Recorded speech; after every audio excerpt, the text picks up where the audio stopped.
can't change people. We can change ourselves, but whatever we change within ourselves is going to have an impact on how others perceive us and how they receive what we give to them, you know? She's dropping the gems today!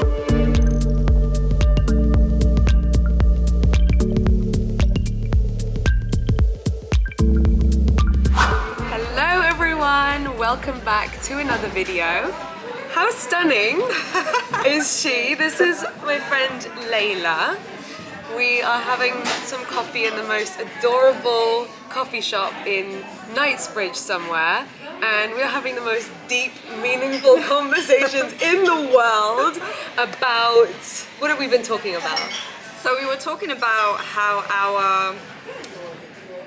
our mindset towards others actually affects how they respond to us, because this is really important if we want to get the life that we want, because relationships are a huge part of our world, and whether it's business relationships, family, or you know, like more romantic relationships, all of these are really, really important.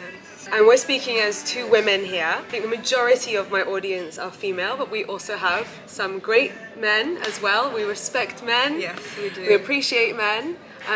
But we were having a conversation about, as two women, how can we better understand men and understand that they are different in a lot of ways to women. And the better we understand men, the easier it is to communicate, to keep both people happy. Yes. Why don't you talk a little bit, Layla, about your discovery when it came to changing how you expect men to be? Yeah, so actually I used to think that men are kind of evil because I used to go through a lot of heartbreaks, and I used to think, and I think a lot of other women think the same, that all men are the same. Right. And I actually ended up studying how men work, and I ended up finding out some pretty amazing things about them, and they are not as bad as they seem, because their actions have different intentions. So we think of men as basically women in a man's body, but they are not. They are men. They think completely differently. So their actions have completely different intentions than what we assume them to be. Right. So I have a bit of a story, actually. Yeah, go on, tell us the story. It blew my mind. Basically, one night I was walking home alone from a train station. It was probably about 12 or 1 in the morning, and by the way, we're not recommending that you all go out no, and we do that. that. That was a silly idea anyway. But this woman decided to I like to walk, go for a and walk I needed at 1 to get a.m. my steps in. So I thought I'll just walk. And I was in an area where there wasn't actually many people around. It was a very industrial area, and I saw this man walking in front of me. And I thought to myself, you know, instead of thinking that he's like this predator, I'm going to assume that, you know, he can actually protect me in case something happened. I started walking behind him, and he started to slow down. So I kind of felt like, okay, I'm gonna have to overtake him.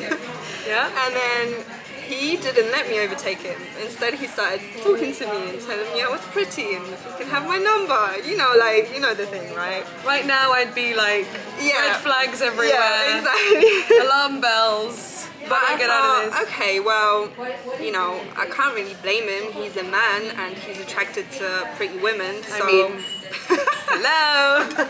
So instead of thinking, you know, oh, what a creep, and getting scared, I was really polite. I said, thank you, but I'm not interested, but, you know, really appreciate you, and I also appreciate you being here, because it's really late at night, and I don't like walking home alone.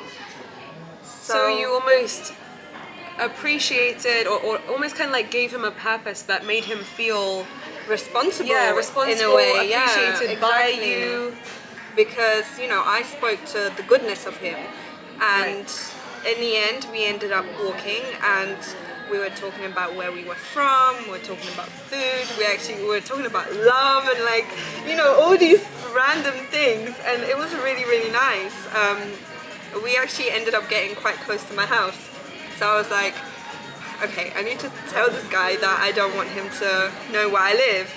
And so I did, and he was he was being a bit cheeky at first. He was like, oh, like why not? And I was like, well, I didn't give you my number, so I definitely do not want you to know where I live. And he actually was really nice. He was like, okay, just let me know when to stop and I will walk back. And I was like, okay. So I took his word for it and we kept walking and we were just around the corner from my road. We're here, it's fine. And he was like, he shook my hand, you know, he smiled and he went home. He went the opposite direction. And I just felt so grateful because instead of seeing this man as a predator, I actually saw him as someone that can actually protect me. And you know, I went home and I felt like I just met like my guardian angel, you know, because I feel like God sends us guardian angels in many different forms. They're not necessarily, you know, what we expect them to be.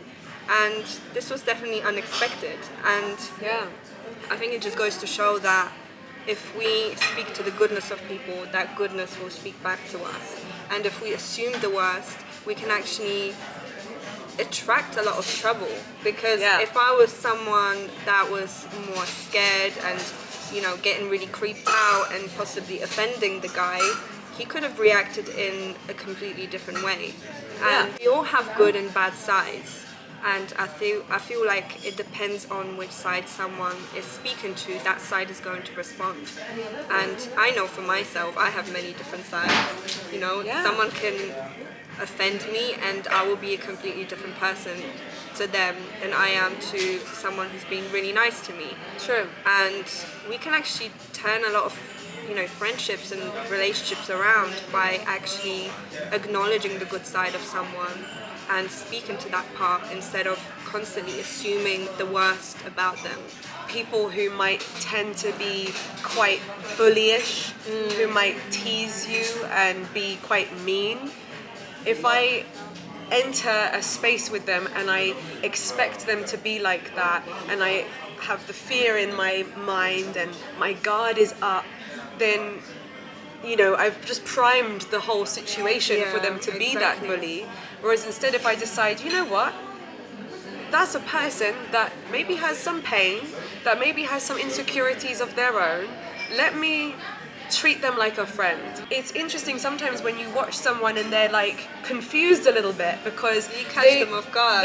They weren't expecting you to respond in that way, but then they see, okay, it's almost like you guide the energy of the room, you train them to go, this is the way we're going to have this interaction, and the strongest energy always wins at the end of the day, whether it's positive or negative. So take what we're saying, obviously with caution, with your own pinch of salt. Like I said, we're not suggesting to put yourself in uncomfortable situations, but it's almost empowering to start to question, okay, maybe if there's a person in your life where the same pattern always happens and you think, why are they always like that? Well, also you can ask yourself, why am I always like that in that same situation? And if I was different, what would change? We can't change people, we can change ourselves, but whatever we change within ourselves is going to have an impact on how others perceive us and how they receive what we give to them, you know?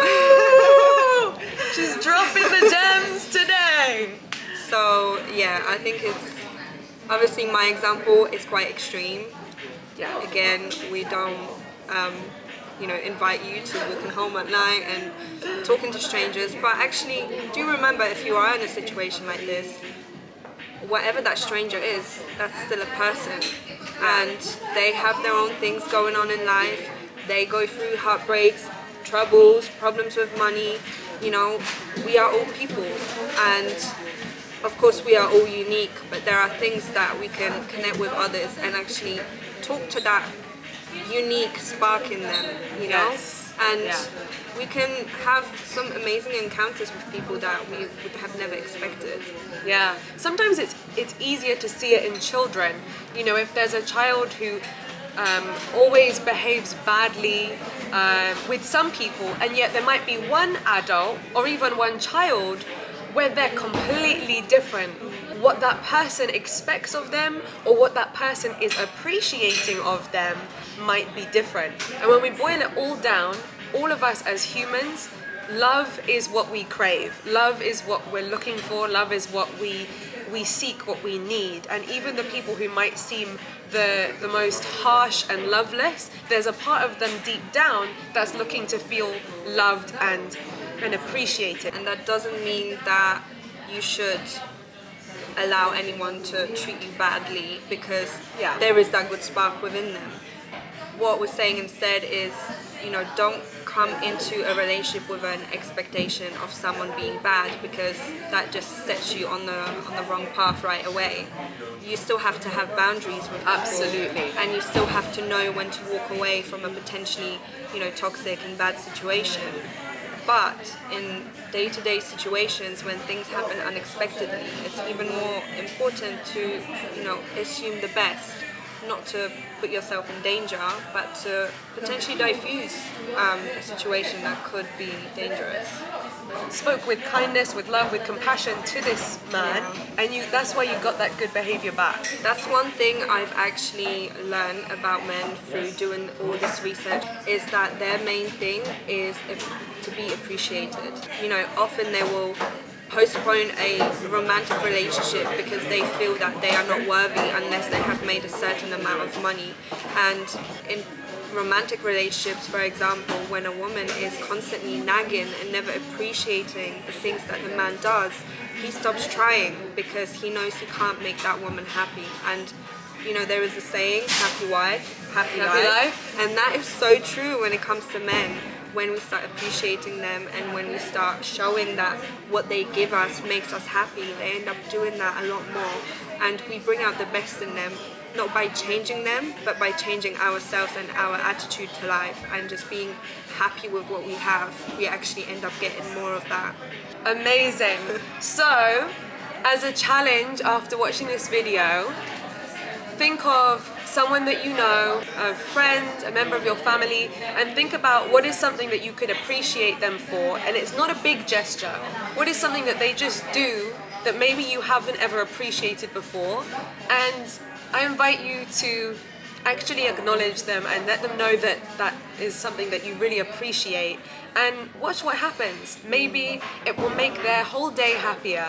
Maybe they will start to do more of those good things for you because they want more of that kind of recognition. Exactly. But this is the key.